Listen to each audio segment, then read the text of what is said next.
Happy Women's History Month, everybody. We're so glad you could join us on this webinar today. First, let me tell you a bit about who I am. I'm Lisa Zimmer, and I'm incredibly excited to bring this conversation about women's health through the lens of running and sport to you. I am the co-owner of Fleet Feet running specialty stores here in the Chicagoland area and in Rockford.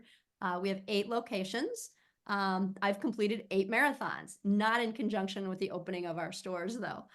Countless triathlons and a variety of other shorter distance races.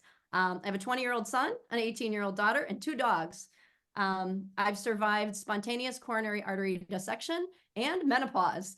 I'm not sure which was worse. And I'm still running. Running has been an outlet for me for stress, fitness, and wellness for most of my adult life. It's also the world with which I live.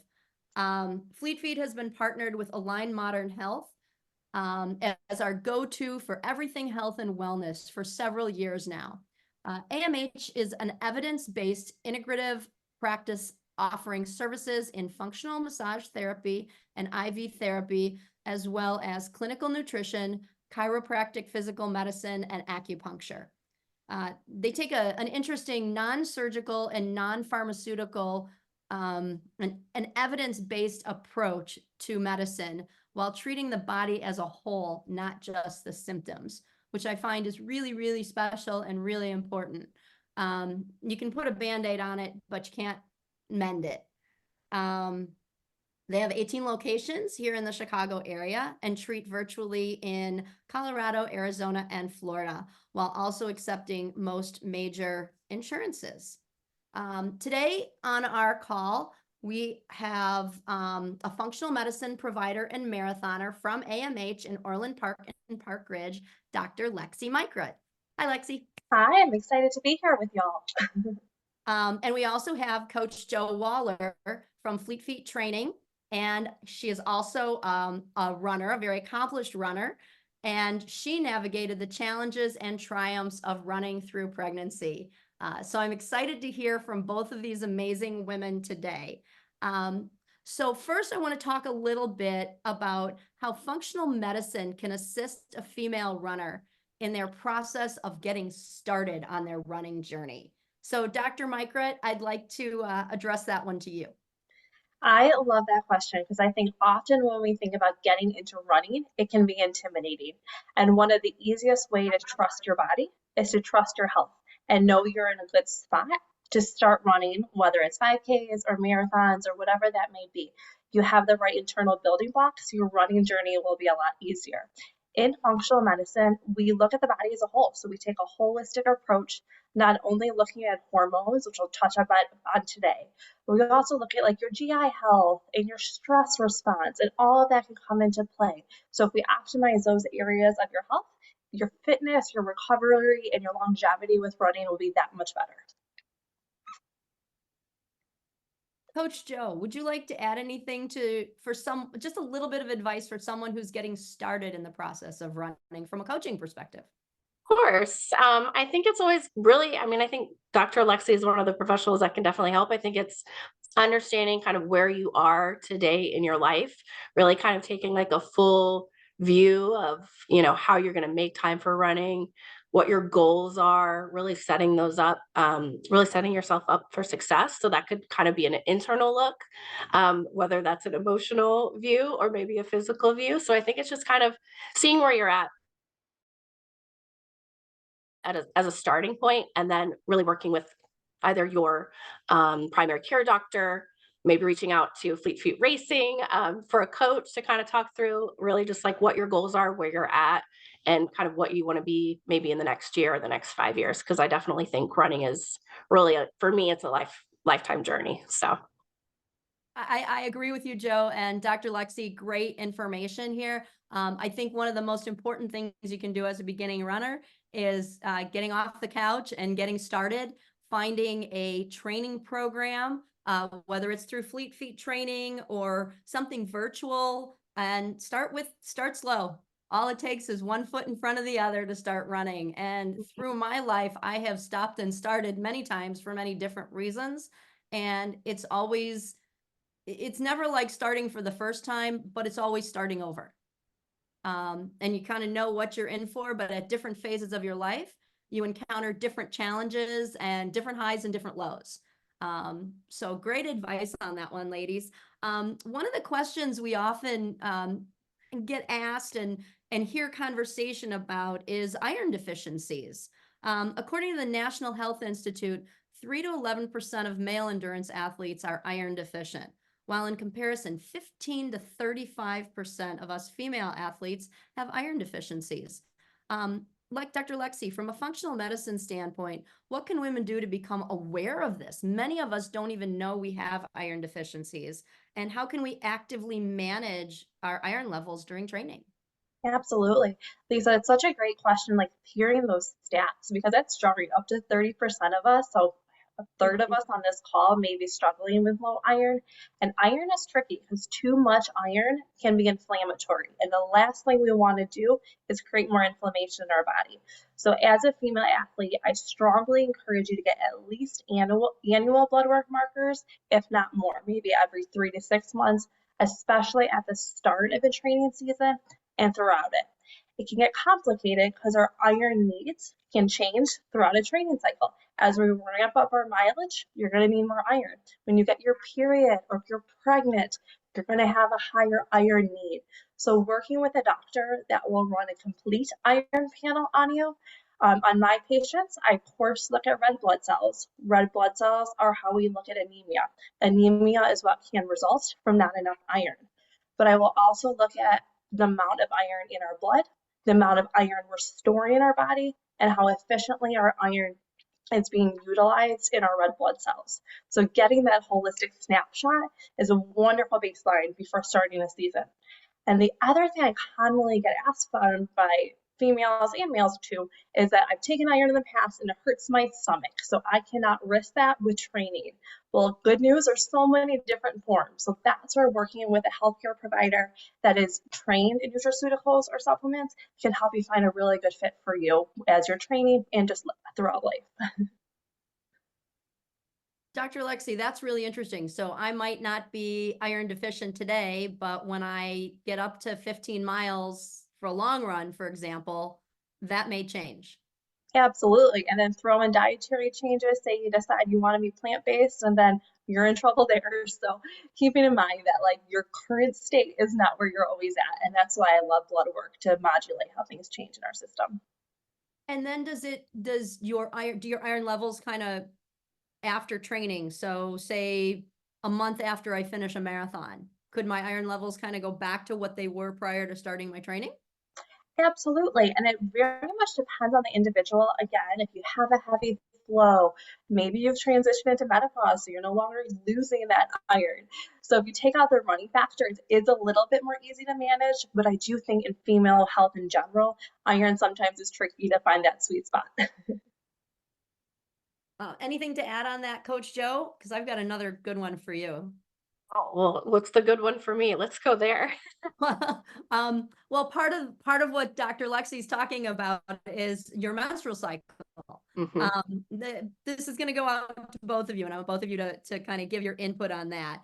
I'd like to hear from Dr. Lexi what a normal menstrual cycle would look for a runner. And then Coach Joe, I want you to get into some tips on training through and with your menstrual cycle. Gotcha. So a normal cycle for a runner should be the same as a normal cycle for a female. And what is normal? Because we have, we're so used to having bad cramps and heavy flow and almost like demonizing our menstrual cycles, which shouldn't be. We could embrace it. And I would love to hear Joe's opinion on this, like training with your cycle. But it's something that, we should hope for that monthly cycle, 5-ish days of bleeding, not impacting your quality of life. And I think that if it is, that's when you may want to take that deeper dive into your hormones. So your body's telling you something. If you have cramps that are keeping you in bed all day, or you're bleeding for a week plus and you can't go on your daily activities because you're so fatigued, it may be better to look at that bigger picture and see what's going on. And then on the flip side, We often talk in the endurance world about losing our menstrual cycle when we're running a lot, and well, that's normal, it's okay. I really disagree with that, and I think ovulation is such an important thing for females' health, regardless of if you're trying to conceive or not. And so if you lose your cycle, your body's telling you something. You don't have the resources to go through a normal regulation. And that's where maybe you need to explore, are we eating enough? Are you eating enough throughout the day? Are we managing stress? Are there other imbalances of hormones like too much testosterone that may have been perpetuated as you started running? So really thinking about those things. And if you do lose your cycle, or if your cycle is impacting your training, really good idea to work with someone to get you some answers on that. Dr. Alexi, you definitely opened it up. So, I mean, I think it's good to point out that all bodies are different. So, how my cycle might be or may not be. I actually have an IUD as, protectant to not get pregnant. And so I've been, I would say blessed of not getting my period, but that is on purpose, where a good chunk of this, those of you that have called in, it's really understanding kind of what your cycle looks like. It could be completely different. It could be different because of your stress level. It could be different because of your training as well. So I think, whenever I'm working with runners, I definitely encourage them to take to create kind of a notebook or a diary, or an Excel spreadsheet, or whatever the formula might be, but to really take an understanding and take note of how things are going along with your training. So if you start to notice that around the time that your period is happening, you're starting to feel a little sluggish, you're definitely feeling a little slower, but your heart rate and everything else, all the other indicators, you're not eating any different, you're not sleeping any different, but it might be just that your menstrual cycle is actually impacting your performance. There's definitely more study and research out there that I think is to be discovered, but I think it's really important to kind of take note of how your cycle is impacting your training, and then talk to your coach. Maybe it could be switching up your speed training day, or it could be switching up your long run to actually help and benefit, to kind of help you along your goal for that training season. So, Coach Joe, is really interesting. You said keep track. Mhm. And I know I don't get mine anymore, being on the other side of menopause, but I do have an 18-year-old daughter. And it's been very interesting watching her grow. And she's a runner. She's been a cross country, indoor track, and outdoor track for 4 years now. And she ran through middle school, and she's very passionate about running. She's not elite level runner. She's kind of middle of the packer, but is passionate about it, wants to do it her whole life. And it's very interesting watching from the outside how she processes this through her running. First of all, there's an app now that you can get and she swears by it. I mean, she enters all her data in there, and she kind of knows when it's coming. And over the years, we've learned that whenever she's in kind of peak physical condition, and during cross country season especially, her periods are lighter, and her cramps are also not as bad. Dr. Lexi, can you add a little bit to that? Yeah, that's something I often see with my young athletic female patients. And it's interesting. So, as a new runner or someone new to this space may be intimidated, because what if you get your period on race day and then you can't run that race? But if you are in healthier physical health, if your blood flow to certain parts of your body is better, if you're over inflammatory, so inflammation in your body is lower, I often see a lot of times people will clean up their diet as they start training, which can impact our hormones in a positive way. So all of those factors can help the cycle be more presentable and easy to manage throughout your running journey. It's something that often females are surprised, like I got my period race weekend and I was okay. And it's such a sense of empowerment to be able to do that. Like, you could be bleeding and run 26 miles. How cool is that? I also think it's good, at least you're bringing up your daughter. I've actually coached with girls on the run. And so kind of seeing girls in the 3rd and the 4th grade kind of start their running career.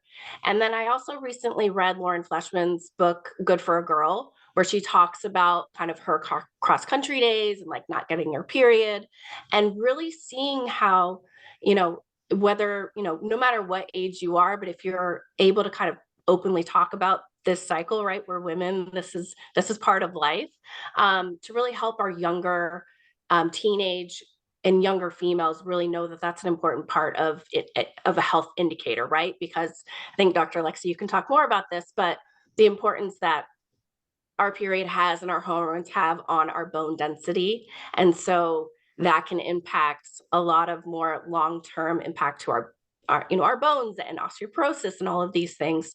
And so I think it's really important to make sure that we're kind of openly talking about it, not just on impacting performance, but thinking about our overall health as well.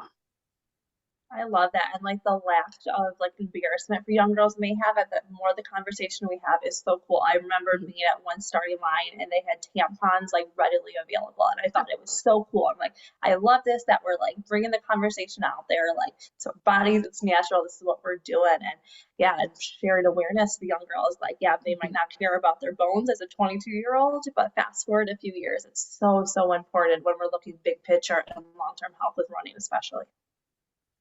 Your comment about nutrition changes too while you're running. And I see that with her in season as it would be with an adult who is training for an event, whether it's a 5K, 10K, half marathon, marathon, triathlon, you do automatically change your eating habits when you're running or when you're training. And that obviously has a big effect on your menstrual cycle. So that's been interesting to watch too, because thinking about her, she does change her diet in the season. One of the things you touched on, Dr. Lexi, was race day. Coach Joe, can you talk to us a little bit about how to train through it? I mean, where do you, if there's not tampons at the start of the race, what do you do? If how do you work through it all? How do you know what your body's telling you to do? Also, if I'm scheduled for a long run, and Dr. Lexi, you can jump in on this too. If I'm scheduled for a long run and I just can't make myself do it, my cramps are there, and then I'm a mess and I have no energy, and what do I do? Give us some advice on that. It's like, it's taking a check on yourself and just kind of maybe reassessing your goals and kind of being okay that, maybe today is not going to be the day that you're going to be setting a PR if it's your particular race day. It might be, again, taking a look at your nutrition and making sure if you can also get enough sleep the night before, right? Sleep will have a big impact on your performance as well. Looking at those electrolytes or carbohydrates that you're taking in during the race might change a little bit as well, depending on kind of when and how your cycle is hitting, and I think sometimes just mental toughness too, like, all right, I'm a woman, this is happening, let's go. I think sometimes mind over matter will be a big impact as well. Yeah, and to bounce off that too, if you're working with a functional medicine doc, there's things we can do to try to streamline the cramps, like whether that's more omega-3s or more magnesium, which all those things actually help with our recovery anyways, but you might have to be more mindful leaving those few days leading up to the race that we're going to high dose some natural anti-inflammatories to try to reduce the impacts of cramps at all. So that goes back to that tracking, like you don't know when your period's coming, we can't preemptively help with that. And if you're training, by the time race day comes, you should pretty well know what to expect if it happens to land on race day. And then, so where do I put my tampons if it's race day? Coach Joe.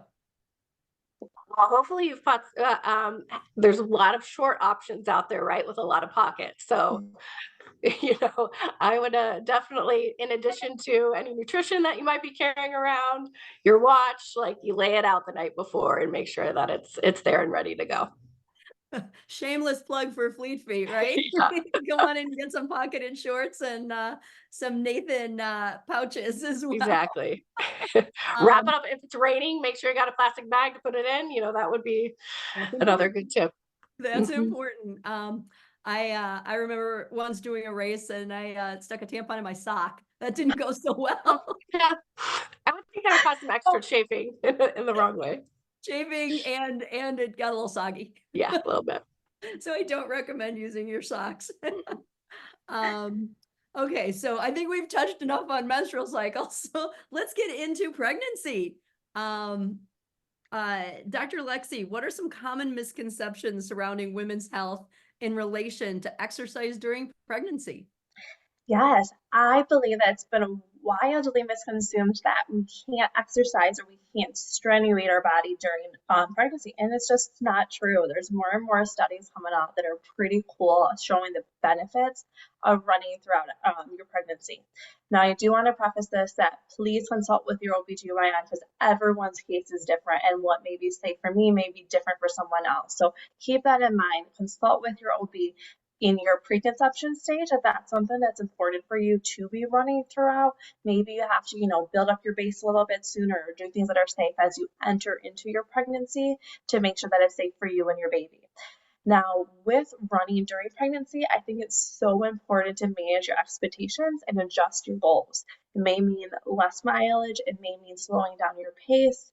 But the really cool thing about running during pregnancy, we are finding that it arguably has a lot of health benefits. It can reduce our risk of gestational diabetes, preeclampsia, which is pregnancy-induced high blood pressure. So good for mama's health. Anxiety, depression, mood support, running can be very beneficial.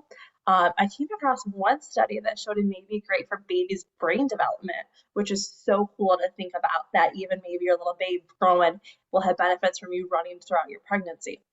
And then postpartum, labor and delivery is an endurance event. So running throughout your pregnancy, it's going to prepare you for the delivery and then postpartum healing. You're going to be strong and tough and ready to bounce back. So I think it's pretty cool. And again, chatting with your OB to make a really good game plan that works for you, but definitely something to think about if it's important for you to be running during pregnancy. Coach Joe, so you have run through your pregnancies. You want to share your story about what it was like getting pregnant at first with being an endurance athlete, and then a little bit about running through your pregnancies? Definitely. I'm happy to. I love talking about running. I love talking about all phases of running. I also love talking about my pregnancy journey as well. So I started running marathons back in, I think 2012. I was kind of going back through my history and, after a couple of years, I'd started to try to get pregnant. I'd been married for a couple of years and it just wasn't happening. So I actually spent about 5 years just trying to get pregnant. So I went through multiple IUIs, multiple IVFs. So for those of you that are on this call, maybe going through that same type of journey, you really realize the amount of hormones and stress and conversations that you have just, you're singularly thinking about getting pregnant. Well, during that same time, I was still running because running really for me is a stress relief. It's my overall health that I really care about. But I was no longer really thinking about what my time goals were during that time frame because, I might have had a race coming up, but was getting a call from the doctor that I needed to go in for, another kind of check or a cycle was getting canceled. So there's all those emotional tolls that it takes. I also, we've come a long way from, they used to think that our uteruses might fall out if we were, running too long. So can definitely tell you that I successfully at 7 months pregnant ran the Indianapolis Marathon. It's definitely one of my, I think it was my worst, AKA worst time of marathon of all. I think I've run 12 at this point, but it's definitely the one I'm most proud of. I remember even coming close to the finish line and kind of passing this gentleman who turned around and it's like, oh no, I'm not letting you finish before me. So, I definitely felt like I was encouraging everybody else to finish ahead of me that race. But really just, for me, it was having smart conversations with my fellow coaches because I had actually had some other coaches in the Lincoln Square Fleet Feet that had gone through pregnancy as well. And so kind of getting some tips and tricks from them. Always making sure I knew where a bathroom was also important. The impact that it has on your bladder is no joke. And that's also something kind of post-pregnancy as well that will never be the same. I definitely have to consider what I'm drinking before I go out on my long runs. No more coffees beforehand. But really, I mean, it's this huge change that you have on your body. And I would say, okay, my daughter is now 5 years old. And I would say I'm just now starting to feel like myself again. You know, my body's, and some things are never going to be back where they used to be, but, you know, it's kind of accepting that. But I'd also say that, and there's more studies kind of coming out as we're seeing more professional athletes and just more women running through pregnancies, of kind of the impact that it can have afterwards. So once I had my daughter, you know, I went back to run walk. I really kind of took it slow. Everybody's bounce back from pregnancy is going to be different. But I've PR'd the last 3 marathons. I'm running faster now than I did in my early 20s. And so I think it's, you know, again, anybody on this call, I'm always happy to talk through any runners with, you know, fleet feet. I love talking to women that are looking to get pregnant. I think something I would want to point out though is that I was running marathons prior to pregnancy. I didn't decide like, oh, I'm 3 months pregnant, I'm going to sign up for the Chicago Marathon. It was really, again, kind of as I started this call, it's really taking into account kind of where you are today and what your goals are going to be. So if running a 5K or a 10K or whatever that distance is while you're pregnant, I think it's getting that base down before you even kind of start that running journey. But again, I'll stop myself because I could talk through running and pregnancy and just like, yeah, and even after, you know, with kids, like it's making sure you have the support system to like still get out there, right. And really, you know, if you love your kids, you love running, it's really taking care of yourself as well. So So, go ahead, Dr. Lexi, you look like you're going to add something. Yeah, I was just gonna bounce off because it's fitting to what Joe just said of the question in the chat box about like how to get that motivation back, like being postpartum and having a little one at home, like find that balance. And I think you said it perfectly. It's all about that support system and knowing like you will be the best version of you if you prioritize your health. And I see that so often with my young mom patients that are like, I can't work out or I can't go take a yoga class because I need to be with my baby. And I don't have children, so this is just from my clinical experience, but I do know that if you take that time for yourself, it is so good for your mental health and your baby feels that. I can't echo that enough. Having I did run through both of my not all the way through both of my pregnancies. I was a bit older when I was 38 when I got pregnant with Sebastian and 40 when I got pregnant with Bella. And I ran for about 6 months into my pregnancy with Sebastian, and about the same with Bella. They're 22 months apart. My Sebastian's birth was relatively easy. Bella was a C-section, so an emergency C. So it took me a little longer to get back into running after Bella was born. However, I cannot stress enough how important it is to get out of bed in the morning, let your partner or daddy or grandma or somebody cuddle that baby in the morning, and you go out for your run. Or when you get home from work, let that other person, your baby will thrive when other people cuddle it, not just you. I know as a mom, I am the only one that can cuddle my babies, and I am the only one that can still cuddle my babies at 18 and 20. But they will benefit from others cuddling them, and you will benefit from getting out there for your workout or your run. And in turn, they will benefit from your mental health. Because I don't know if any of us are actually qualified to speak on mental health, but we all, I think having run through different phases of our lives and having being at different points in our lives, we know how important running is to our own mental health. And when we're good, everybody around us is good. But on those days when I don't get up and go for a run, I'm cranky. I have less patience. And when my kids come in at 6 o'clock at night and everybody goes, blah, blah, blah, blah, and the dogs are barking, if I haven't had a run, I'm right up there with them. If I've had my run, I'm like, hey, what's going on, guys? We got this. Dinner's gonna be ready in half an hour. You go do the dishes, you go walk the dogs, you take the garbage out. We're all good here. So just look at the difference in yourself when you go for a run and when you don't go for a run, and see how you interact with your family and your baby and your kids. So I encourage you, if you have a little baby at home, even a 5-year-old, you're not the only one that can snuggle them. I thought that for a long time. Well, and to bounce off that too with the postpartum conversation, if there is some like extra unmotivation or fatigue, One thing I'm very, very passionate about for all females, but I think it's very important for runners, is postpartum blood work, 4 to 6 weeks after you deliver.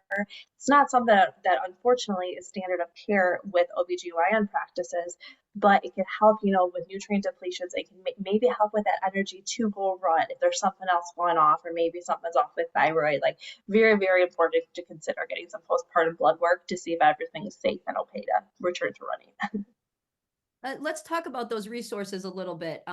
Coach Joe, you talked a little bit about having other coaches who had gone through pregnancy. Lexi, you talk about lab work. Let's give a kind of a cohesive list of what's the best thing to do pre, during, and post. Give me 2 resources each that you would recommend. Joe, you go first.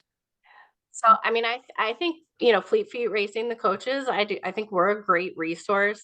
We have multiple different backgrounds, and experiences. So I think we're a good group of, those of us that have had children, to be able to kind of talk to you about kind of what you would need to do pre, during, and post. I'd also probably, thinking from a post perspective, just kind of, you may need to go see a physical therapist. I think so. Kind of having that kind of lined up. Our hips tend to move a bit, during this time of our lives. I will say I actually didn't have a lot of hip alignment changes until this past year. My 5-year-old at 40 pounds still wants me to carry her. So when I talked to my physical therapist, he's like, yeah, that's probably had something to do with it. So I would think from, in addition to your OBGYN, I think it's kind of setting up yourself up for success. Having a coach in mind, and then a PT as well for the post. Dr. Lexi, that goes right into your I wheelhouse. mean, that was awesome. PT is such a good idea, especially someone that specialized in pelvic floor PT. Oh my goodness. I think every mom should go through that. And even if you're thinking about having babies, making sure that area is really strong and ready for recovery and healing. But I would strongly suggest a dietitian, because as a new mom, time is not your own, and you're likely eating on the run or not eating. And if you're running or breastfeeding, your poor body needs a lot of nutrients. So proactively scheduling an appointment with a dietitian to talk about a postpartum plan, or developing a meal plan prior to, so you have the resources, very, very important. And I know I'm biased, but I think functional medicine is crucial, getting that full blood work panel. And what I do with my patients, we actually schedule that at their 8-month check-in right before they deliver. I'm scheduling that blood draw where we're guessing if they're going to be a month postpartum, and then a visit with me. So it's on the calendar. We can meet over Zoom because we don't know what baby will be doing, but you and baby can sit there and have a conversation with me, so we can just make sure things are in alignment and you're feeling as best as possible. I know for me, going through, when I was pregnant, I loved getting massages. It was so valuable for me. And post, chiropractic. I still get pretty regular on my chiropractic. And I think that's, as you said, Joe, your body changes so much. And carrying the babies around and carrying new stress, your shoulders are kind of up towards your ears most of your time, most of your life after you have your baby. Thanks for the reminder. So just remember, take a deep breath and bring the shoulders out of your ears, and just try to be mindful, I think is what we're all, I think we're all in the same place. Be mindful and keep thinking about yourself as you bring those little people into the world. Okay, so now we're going to move to the next phase of life, and the master's level runners. So that would be my category, but I'm going to look to you guys for some help. So what habits can our younger members on the call start now? And what should I have started as a younger runner, that would help me continue to run healthy and happy at that, more mature level? What should I have been doing at 30 that I didn't do? It's really, again, everybody's different. So I think it's, really thinking about, it's not just that next race. It's really thinking about running as a journey, and, kind of looking holistically at, your overall, if I'm going into, different phases of training, there's, I think for a lot of us that aren't doing maybe a spring marathon or a spring, we're really in our base phase. So, my focus really right now for myself personally as a runner is, you know, thinking about different ways to get out and build my endurance. So I'm swimming, I am just going out for, long walks, spending time with my daughter, really spending time with the family. But I'm also doing a lot of weightlifting. So, I am making sure that my muscles are ready to go because the muscles are what propel us forward. So I think it's, I know there's more research out there. I'm not going to quote it specifically, but I think the general rule was that, as women, we need to be weight training 2 times a week. And so if we're not doing that, we might be losing some muscle mass. So Lisa, it's really something that maybe if you could go back a handful of years, if you could have changed something different in your training, it might have been introducing some weightlifting or plyometrics or whatever it might be kind of in the earlier phases of the training cycle. So that when you do, for me, June is a big month, right? Marathon training starts for Chicago. My days in the gym or kind of my structure of what training looks like, it's really about the miles. Then at that point, it's really like focusing on, I want to be able to run a marathon. So what do I need to do in order to do that? I need to run a lot of miles. So I think I would definitely have everyone take a step back and really think about not just running, it's really looking holistically at how you're making your body stronger. That's great information. I'm grateful that I lifted through my whole life. I actually started lifting before I started running. So lifting is kind of a way of life for me. And I do find a lot of muscle loss, and I can't lift. I can't bench what I used to bench. My kids make fun of me, like, come on, mom. But I lift what I can, and heavy weights are important as you get older too. Yeah. Keeping the heavy You know, weights moving. there's a when Ruth Bader Ginsburg was still alive, I think 60 Minutes did like a um interview with her, and she was in the gym, every day working out with her personal trainer. I'm like, okay, if Ruth Bader Ginsburg as a Supreme Court justice can find time Right? to go to the gym and lift, I think I can do it as well. So That's great. That's mhm. great. Lexi, can you share with us your thoughts on what should we do as young to keep us going all the way through maturity? Yes, I love the focusing on like the physical health is so important. So even pulling in more modalities, especially during recovery season. I feel like we don't often talk about that. We're all training cycles, race day, and then recovery sometimes goes through like the back burner, but leaning into the massage, acupuncture, chiropractic, physical therapy, so you can bounce back for the next race. And then I think just going back to basic health, our tenets of our health, working on those nutrients, making sure you're eating right, eating anti-inflammatory. When we're young, sometimes we could get away with eating junky and then still performing well. Unfortunately, as we age, we can't tolerate that as much. So building those healthy habits and those nutritional tools that, we don't have to focus on as much as young adults into adulthood, it's very, very important to make sure you're eating as anti-inflammatory as possible to support your long-term relationship with running. Inflammation definitely comes into play as you get older as well. That's one thing that I wish somebody would have told me as a younger runner. I wish somebody would have said, hey, inflammation's going to be real. And I had no idea what it even meant back then. So yeah, building good habits now is important. The other thing I think that we haven't touched on that's really important is stretching. We, as runners, just don't take the time to do it, especially when you're busy and you have little kids and you're working, trying to keep house on top of your house and every family. So chat with us a little bit about stretching. I mean, as someone who now works from home 99% of the time, it's not just the stretching post workout, it is the making sure you're getting your muscles warmed up.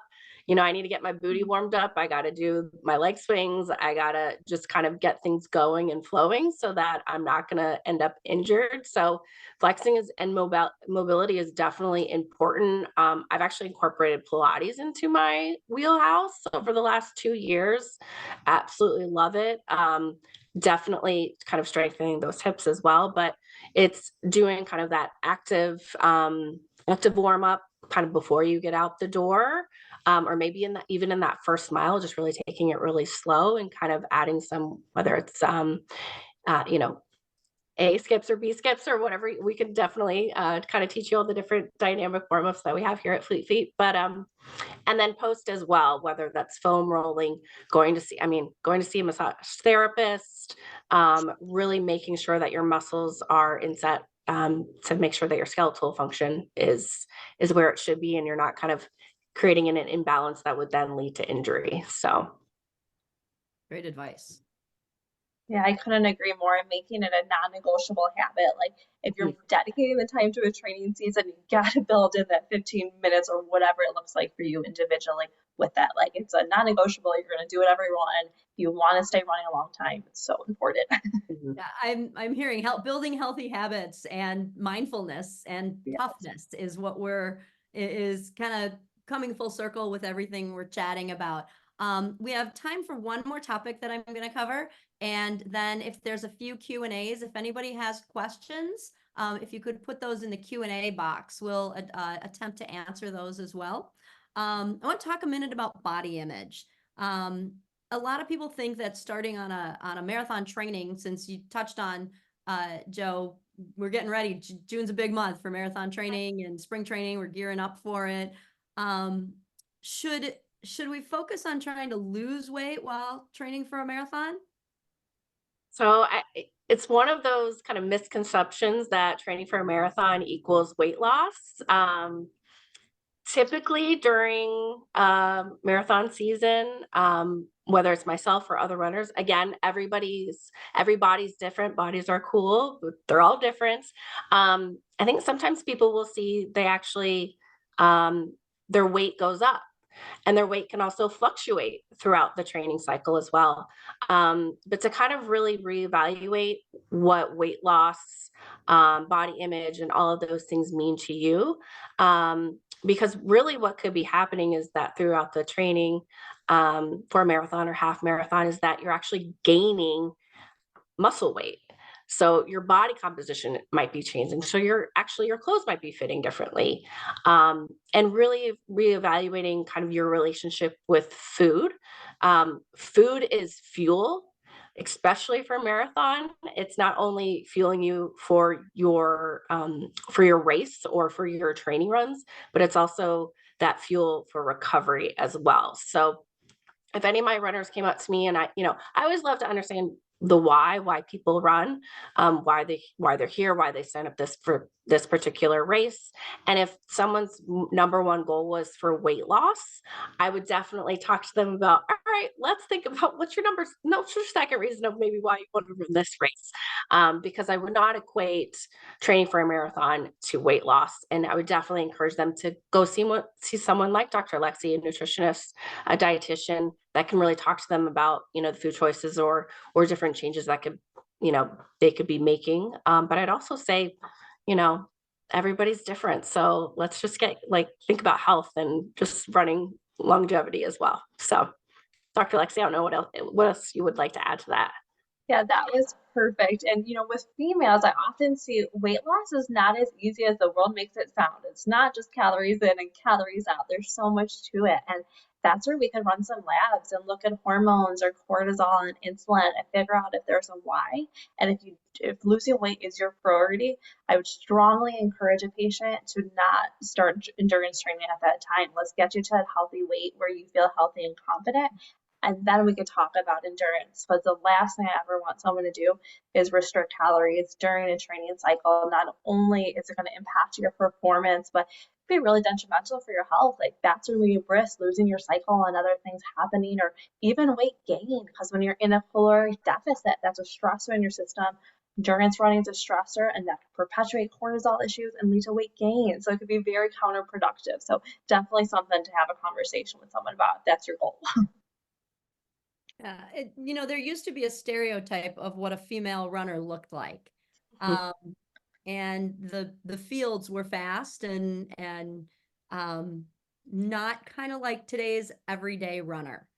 Um, as we start to break down those misconceptions, and I think they're still out there, especially with the high school and collegiate athletes. What would you say to someone who wants to start running but has that, oh, I'm not built like a runner attitude? Where do you go? Where do you go with that? I How do mean, you? you cannot judge a runner by its cover. I mean, I would recommend someone just go out and watch a race then and see the different ages, body makeup, everybody. You could not say, oh, this person looks like this, they're going to win the race or they're going to be able to run it in XYZ. I think we're breaking kind of those stereotypes, and bodies are evolving and changing. And so I think it's really kind of neat to see that, again, you can't judge a runner by how they look. And so I would definitely encourage anybody that's kind of feeling like, oh, I don't look like a runner. I would say, yes, you do. So when we opened our stores in 1997, one of my goals was to make it a welcome place Mhm. for everybody, women especially, because run specialty back in 1997, it wasn't necessarily it was more of a jock shop back then. And the fast people would go, and me, 5 feet tall, 130 pounds, and I was a power runner. I was never fast, but I was intimidated. So when we opened our doors, my goal was to make it a comfortable, welcoming place for every body type, any woman who could put one foot in front of the other and even think about walking. It was important. And the industry as a whole back then also, women's footwear was made on the same last as men's footwear. Bras, we didn't have the selection and the technology in bras, and that's such an important part of a runner's whole outfit. Not the shoes only, and not only the moisture wicking socks and the moisture wicking shorts, but for women, your bra is so incredibly important. So not only has the image of a runner changed over the last almost 30 years, the needs of a runner have changed. And I'm seeing some questions pop up, but Lexi, I want you to comment on this before I go to answer some of the questions. Yeah, it's so important just to embrace your body and embrace your health. And as long as you're healthy and you feel good, you will run your best. So I love it so much that the running community has always been such a welcoming place. And I feel like it's more outside perception that feels that, or our own thoughts. Like, I don't look like a runner, I can't do it. But go out and run and prove yourself wrong, and you'll just get addicted to it. So we can all do it, and just stay healthy, and your body will respond too. I'm not seeing a lot of questions, but I'm seeing a lot of compliments in the Q&A. Lexi and Joe, I'm not sure if you can see these. There's a runner who posted in Q&A that she just recently learned about weight gain during marathon training. And I know this person has done a lot of running and is quite an accomplished marathoner, but I can relate to that because early on in my marathoning career, I also thought, oh, I'm going to start running. I'm going to lose weight. And then all of a sudden your body gains weight. And then when you finish your race, you steadily start declining, but you're eating the same. And 3 to 4 weeks later, you're still taking in that many calories and you stop losing weight. Well, that's because I'm only running 5 miles a week at this point. So I appreciate that, and know you're not alone out there if you are gaining weight during your training. And then we have another comment. This one's to me from one of the original Fleet Feet runners who came in the early days when we had a women's run started. She met some lifelong friends through running. That's another part of mental health and balance. When you run with a group and you're out there on the path wherever you live, if you join a training program, if you join just a regular group run, you will make friends and you will meet soulmates, and you will it will help your mental health. especially when you have those little babies at home and you need an outlet of humans other that are over 3 feet tall. Joe, I'm sure you can relate to Yep, that. I can. Mhm. Any additional comments, ladies? Anything that you would like to leave our guests with? 1 or 2 takeaways from our conversation today? Anything closing? Yeah, I'll go. And I actually did see the question here of just recommendations on postpartum and getting back into running. So I think what I would love everyone to kind of take away from this is always to be kind to yourself, no matter what phase of life that you're in or what phase of running that you're in. And if you are, just recently had a baby and you're postpartum, whether that's 3 months after or a year after, is just to be kind to yourself and kind of, know what you need, and that motivation can change. So if your body and your mind are telling you to spend time with your baby, then that's really what you should do, and really be okay with that. And that's actually, I mean, you don't get that time back.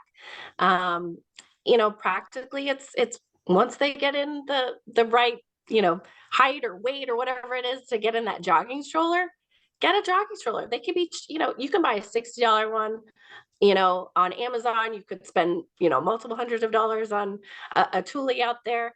Bring them with you. I think that would be like my second words of advice, but really just be kind to yourself at whatever phase of life that you're in. So. Great advice, Coach Joe. Dr. Uh, Lexi? Yeah, I would love to close with just remembering how complex our female hormones can be, but so beautiful, and how changing they can be. So learning to be in tune with your body and using our hormonal fluctuations to our benefit can be a really powerful tool with running and in life in general. But using hormones as our friend, not our enemy, and just remembering it's part of the beauty of being female, and we can use it awesome on the race course.